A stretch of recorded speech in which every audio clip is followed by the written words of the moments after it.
everybody. Welcome to the ABATE of Florida YouTube podcast. It is the world leader in ABATE of Florida podcast news on YouTube. So thank you very much for making us the world leader. I need you to subscribe to Scribe. Go down there, the links below, hit the little subscribe button. We currently have 114 subscribers. We keep growing with every podcast, so thank you very much. So if you haven't done it yet, please click the subscribe button. Just your doing that makes this podcast more available to people searching for any motorcycle news or any motorcycle information on YouTube.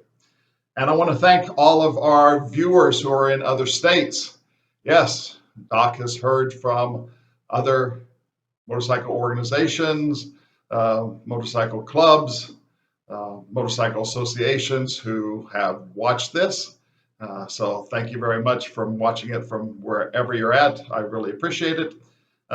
In the comments below, if you are watching it from outside of Florida or wherever you're watching it for, if you could just put a brief little note of where you're watching it from, I would appreciate that. It helps me get an idea of where everybody's at. But for those of you who are outside the state, thank you and welcome, and I hope you enjoy it. Another piece of housekeeping I want to do is, a lot of you know that I do enjoy a nice stogie every once in a while. So I want to acknowledge some of you who have given me a nice little gift. So I'm going to go back to when the first one was from Doc, our very own president of ABATE of Florida and the chairman of NCOM. On one of his last returns from Cuba, he gave me this nice Cohiba ashtray and made of wood. It's a beautiful piece, along with several lovely Cohiba Cuban cigars. This is the last one that I have not taken a torch to, so I'm saving it for a very special day. So thank you, Doc. I appreciate it. And those others who have given me a nice gift, I will be shouting you out in upcoming episodes. So thank you very much. Today's episode, we're going to talk about the Florida Senate. It has just released their committee assignments and their leadership role. So here we go. Back to this. The trivia question I asked last week was, who is the current Senate president? And as a double bonus, how many bills does each senator get to file? You all know, because you watched my last one, that each Florida representative gets 7 bills that they can file. But the winner of the contest is our very own Bill Bird. So Bill, thank you for answering the questions. He answered correctly that the incoming president is Wilton Simpson from the Trilby area. And he also knew that each senator gets unlimited bills. They can file as many bills as they want. So thank you, Bill. I appreciate you answering the questions. I will have another trivia question, but it will be at the end of this video. So let's get right into it. It's be a quick video.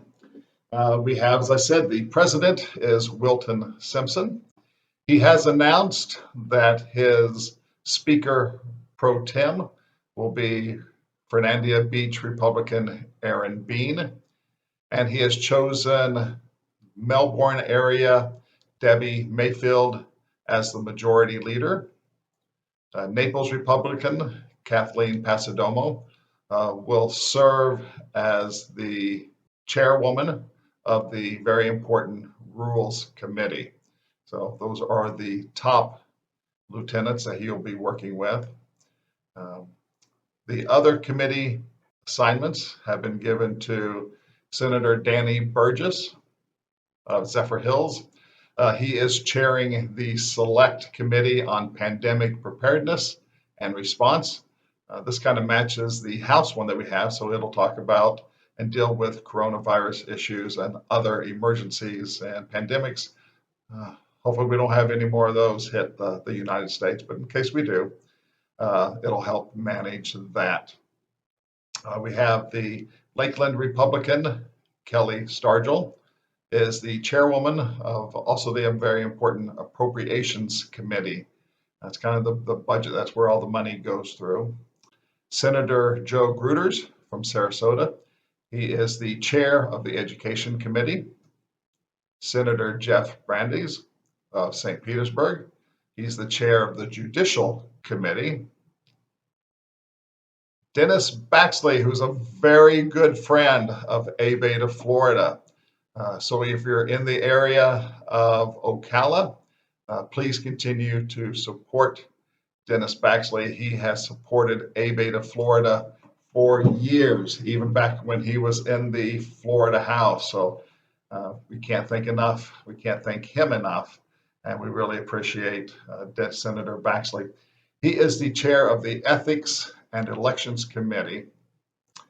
Senator Jason Border, Sanford. He's the chair of the Environment and Natural Resources Committee.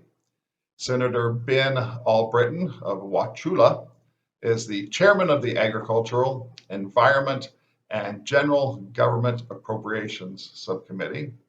Senator Keith Perry out of Gainesville. He's the chair of the Criminal and Civil Justice Appropriations Committee.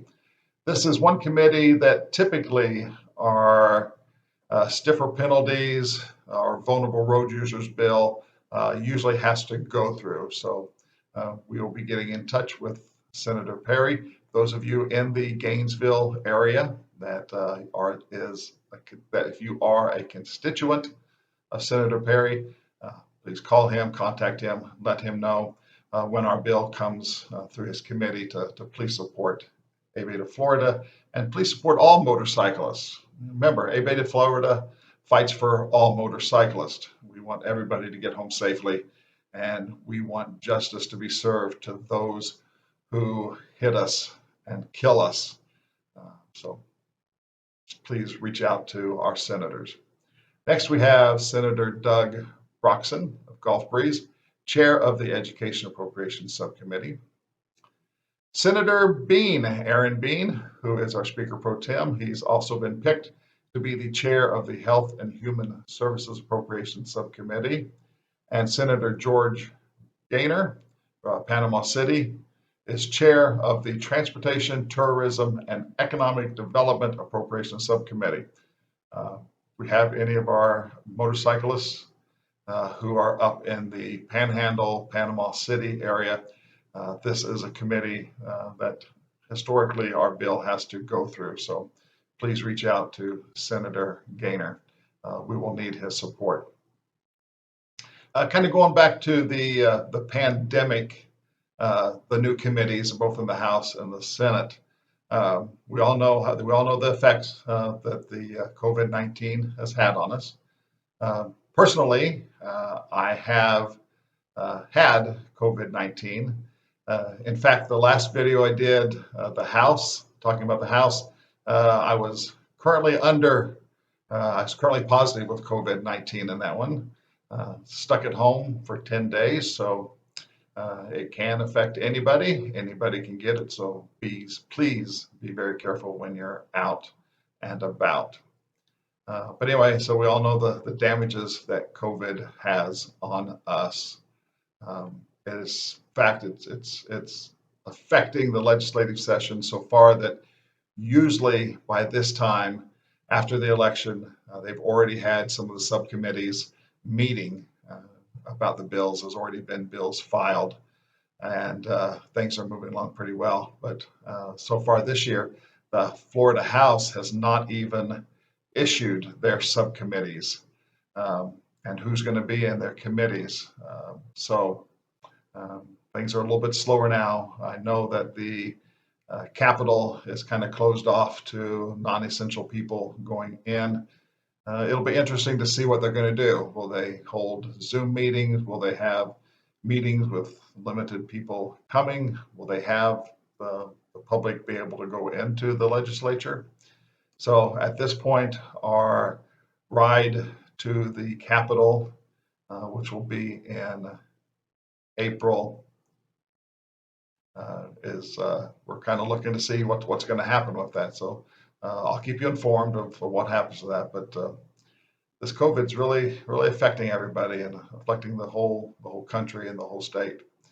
It's already looking that the potential budget shortfall for the 21-22 fiscal year will be about $2.7 billion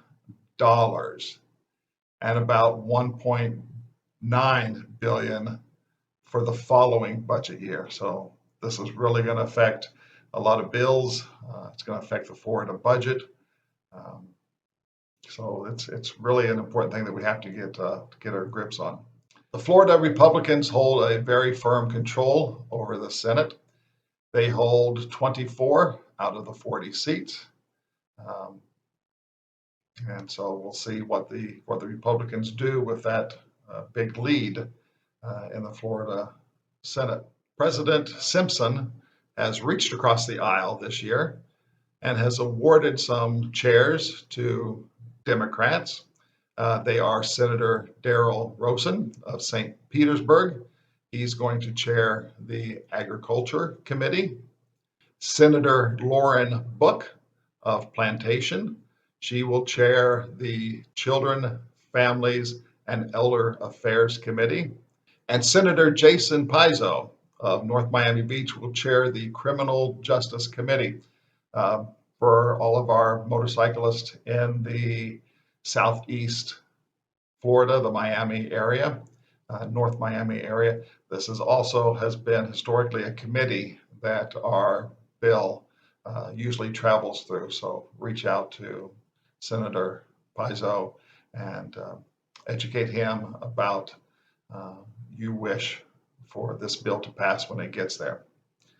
Other leadership posts announced are Senator Jim Boyd Bradenton as chair of the Banking and Insurance Committee, Senator Ed Hooper Clearwater as chair of the Commerce and Tourism Committee, Senator Jennifer Bradley Fleming Island is the chair of the Community Affairs Committee, Senator Ana Maria Rodriguez of Doral, chair of the Finance and Tax Committees, Senator Ray Rodriguez of Estero, Florida, is chair of the Government Oversight and Accountability Committee. Senator Manny Diaz Jr. from Hialeah is chair of the Health Policy Committee. And Senator Tom Wright of New Smyrna Beach is the chair of the Military and Veterans Affairs, Space and Domestic Security Committee. Senator Travis Hutson of St. Augustine is chair of the Regulated Industries Committee. And last but not least, Senator Gail Harrell of Stuart, Florida, is chair of the Transportation Committee. Again, historically, the Transportation Committee is one of the committees that our bill has usually gone through. So for those of you in Stuart area, in that part of Florida, please reach out to Senator Harrell and let her know that we are interested in this bill passing.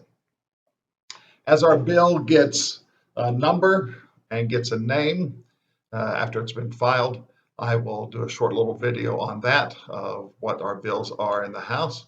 So my next podcast is going to be on how a bill gets filed, everything from the idea to filing the bill to the path it must take is going to be that to how it becomes law.